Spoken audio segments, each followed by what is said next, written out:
Get on board the Bernier bus train. Come get on board the Bernier bus train. Once you hear that clickety-clack, there ain't no time for turning back. Oh, get on board the Bernier bus train.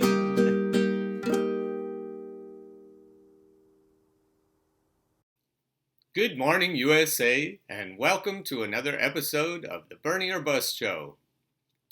President Obama laid into young people being politically woke and as judgmental as possible in a speech about call-out culture. Sounds like President Obama doesn't like it when we turn up the heat on his failed presidency.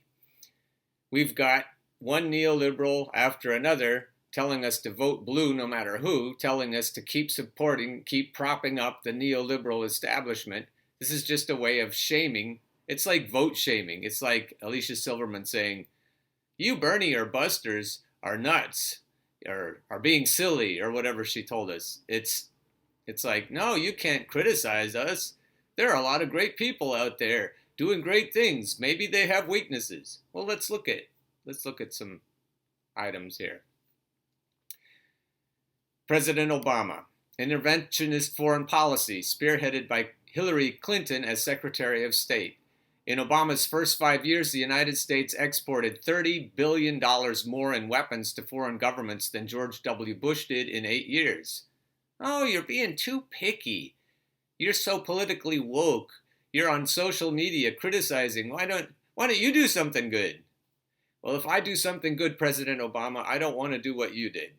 Fueling unrest and violence in the Middle East, bombing 7 foreign countries throughout your presidency, fully embracing the highly controversial use of drone strikes, waging war on whistleblowers, top-level executives and government officials granted impunity for violating the law. No big bankers were punished after the 2008 economic recession they caused, but the big banks were bailed out.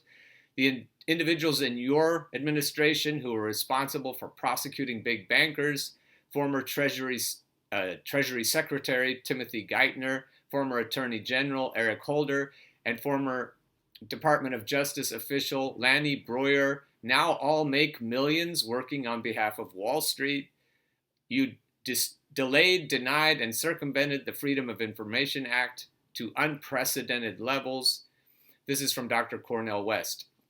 Obama thrives on being in the middle. He has no backbone to fight for justice. He likes to be above the fray. But for those of us who are in the fray, there is a different sensibility. You have to choose which side you're on, and he doesn't want to do that. Obama's attitude, says Dr. West, is that of a neoliberal, and they rarely have solidarity with poor and working people. Whatever solidarity he does offer is just lip service to suffering, but he never makes it a priority to end that suffering. He didn't go to Standing Rock, for example. He visited Standing Rock Reservation, affirming he supported Native Americans and their rights, but when the time came for him to stand up for the Standing Rock Sioux, he turned his back on them. On environmental issues, it's lip service. Promises and rhetoric have been lip service. The National Park Service's maintenance backlog has did increase under his presidency. And in contrast to his claims to push for clean and renewable energy, his administration has presided over the largest oil boom in American history, catalyzed by his decision to open up 59 million acres in the Gulf of Mexico to oil and gas drilling and increase the sales of leases for drilling on federal lands. Poverty rate was higher under his presidency. Underemployment decreases the unemployment rate, but leaves out the ongoing struggles of the working and middle class. The world's wealth doubled in 10 years. From 2008 forward, nearly 99% of all new generated income has gone to the wealthiest 1% of Americans. Citizens United, 2011, in the Supreme Court, opened the gates for wealthy and corporate interests to flood political campaigns with donations.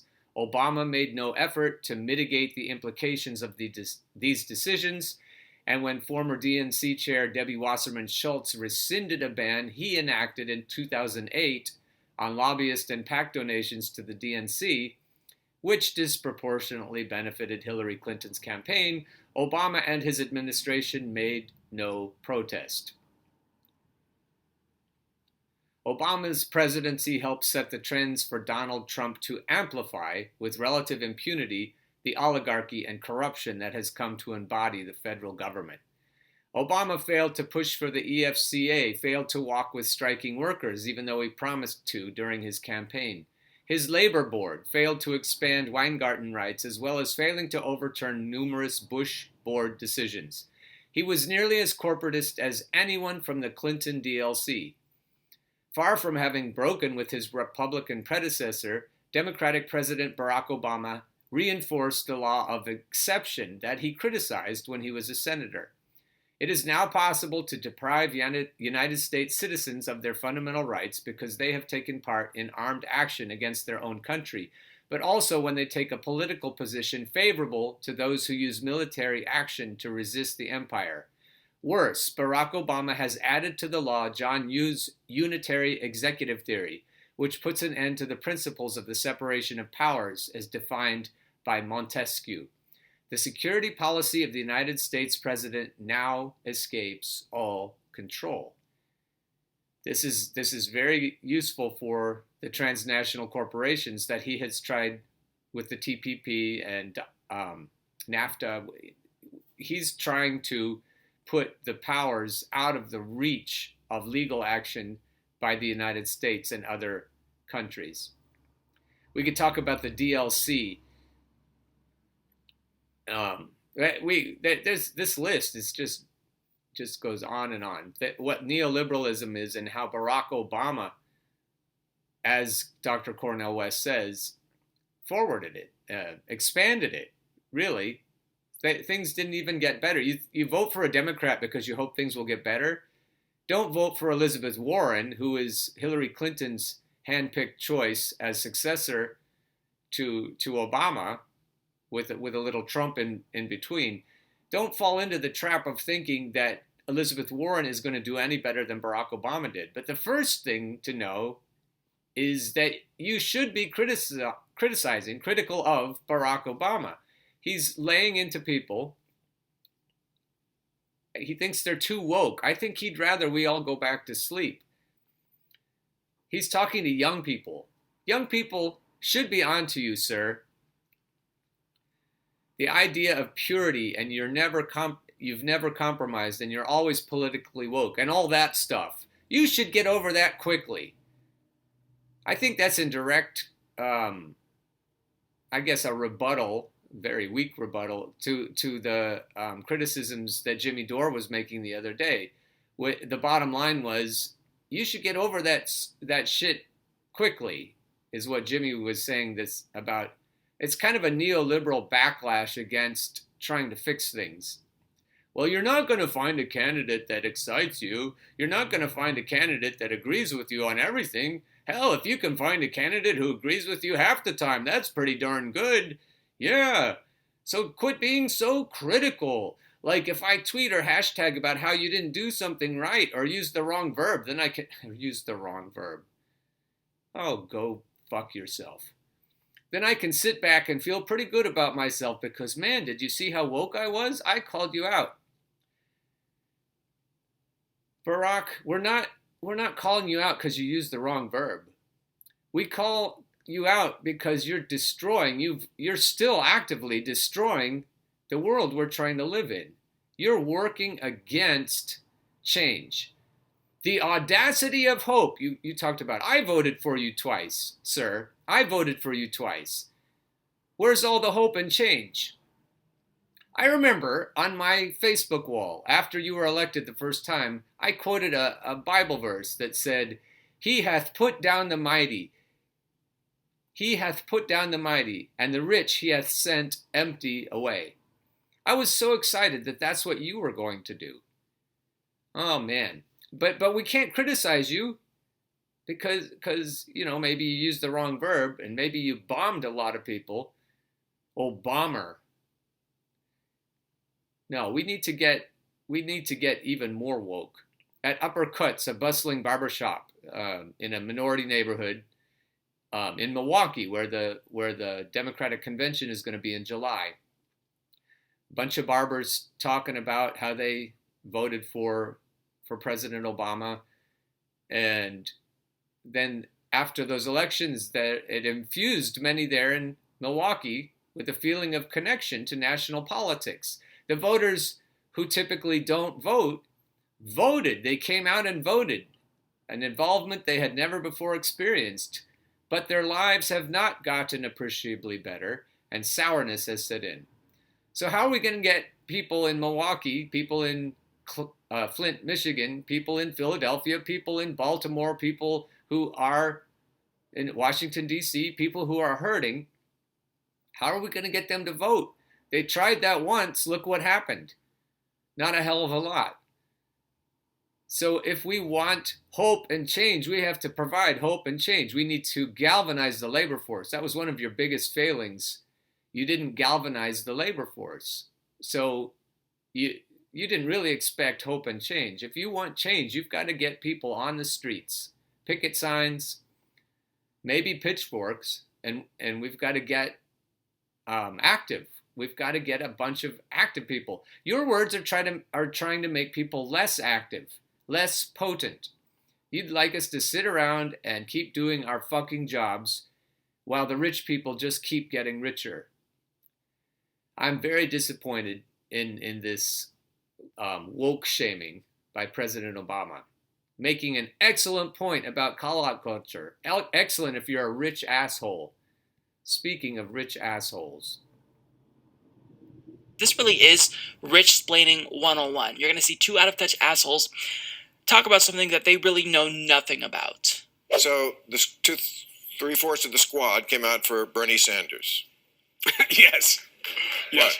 Yes, they did. I laugh at that because I don't know how that squad thing actually happened. Like, I don't know why we're calling a bunch of freshmen some kind of entity of influence in a system they just got into. Because they Is that guy an asshole? do have a lot of influence. They have a lot of social media influence. Right, they have political cachet. The media loves to talk about them. But I think you have to put points on the board if you're going to earn your office. Get things done for your constituents, not just for your own profile.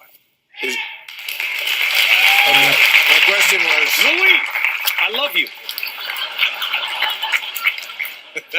Imagine if that were his name. That was so Italian of you. I know. I take no offense. No, you should. But is that the squad coming out for Bernie? First thing I thought was, that's good for Elizabeth Warren. Because? Because it makes him to the left of her, and she needs to move to the middle. And what always... Oh, that asshole. They're grooming Elizabeth. They're denigrating the squad. They're trying to cast aspersions on anybody who would be critical of neoliberalism. It's not just they're out of touch. Like some people, like Spike Lee, switched sides. He went from Bernie, he endorsed Bernie last time, to Kamala Harris this time. Spike Lee, and I don't think he wanted to do that. I think there was pressure put on him by his talent agency executives to endorse Kamala, because she, I think, originally was more of what they wanted, the machinery wanted, than Elizabeth. But then Tulsi took down Kamala, so then they had to go with Elizabeth. If Spike Lee endorses Elizabeth Warren, you'll know he absolutely sold out. But he's not an engineer of the Clinton machinery. He's not one of the big voices. These two guys, Cuomo and Bill Maher, are, I think they're close to the center of the command. And I think they're putting pressure on other people. We've got all these actors, we've got all of these thought leaders, all of these hosts for news shows and late night shows. They're all getting their marching orders from the same place. But I think Bill Maher isn't just receiving orders. I think he may be giving out orders. Because most of the people in the country aren't Democrats. In fact, the biggest voting bloc are people who don't vote. 100 million people. The next biggest voting bloc are independents, which 50% of them, according to a Harris poll, still approve of Donald Trump. 3 years of Donald Trump and Democrats resisting, and 50% of independents still approve of him. That's a failure of people like you, the liberal class, the corporate media, and the Democratic Party. That's who's failing. It's not people who are transgendered or people who want to vote when they're in prison. The people who are failing is the liberal class like you, Bill. Thank you very much. So he's talking about Bill Maher.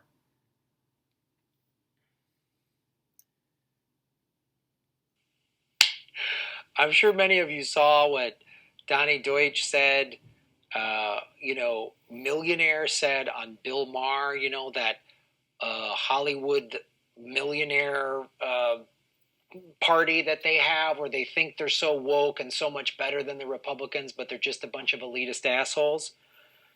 Let me show you what I'm talking about. Here's what he said. I want to show you what this clown said. Donnie Deutsch is the clown in question. Let me do this. Might be seen as a way to help more Americans. I'll tell you one thing, though. You tell 160 million Americans that they can't choose their private insurance, you're going to lose an election. Right. And these people are smoking crack. Forget about not even smoking crack because he's using that same old industry-backed assertion that people want to keep their healthcare provider, and as opposed to keeping their doctors. Nobody wants to do that. Unions are saying this is just bullshit. And so these guys are just putting forward the team playbook. Bill Maher and all of these other commentators and thought leaders, people whose names we know, they're all coming out in droves trying to resist the Bernie or bust movement, really. The Bernie Sanders people who will not accept anyone else. They're trying to tell us how silly we are. not even being able to pay for $34 trillion.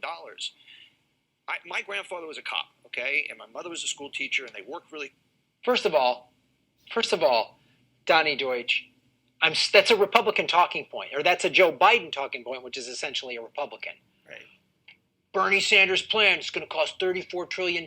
They always forget rich people that profit from a for-profit healthcare always seem to forget the current system we have now in America costs $50 trillion. So Bernie's plan is already cheaper. They always seem to forget that. Yeah, we'll just leave it there. We've got lots of rich assholes, including Barack Obama, including Hillary Clinton, a lot of rich assholes telling us that what we want, the hope and change we want, isn't possible. And we shouldn't be so damn critical. At least we're not going to vote for Donald Trump. But if you put in anyone against Donald Trump who isn't Bernie Sanders, you're going to lose again. Not that that bothers you that much, I don't think. But as long as it isn't Bernie, you're okay. But we got to get Bernie in there against this machinery. And the only way we're going to do it is get the word out. Please, even though it doesn't matter, subscribe to this channel, because if you subscribe to this channel and click the notifications button, you're still not going to get notified. You're still not going to be alerted when new episodes come out. They still won't come into your feed. But try anyway and spread this around. Come back every day. Let me see your lovely face. Yep, you're looking good. Every morning, and we'll try to get the word out. If you see something that you disagree with, make some comments. If you agree, please share the video, share all the links I put underneath in the information box. Let's get the word out around this rich asshole blockade. We've got to tell the truth about Barack. We just have to. We have to start there. Caitlin Johnstone is the first person who really put that out there. I'll put that in the information box. I'll put the link to Caitlin Johnstone talking about how we need to get over thinking that Barack Obama's presidency was anything but a failure. All right, folks, keep on burning.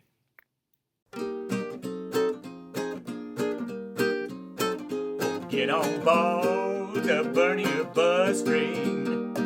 Come get on board the Bernie bus train. Once you hear that clickety-clack, there ain't no time for turning back. Go get on board.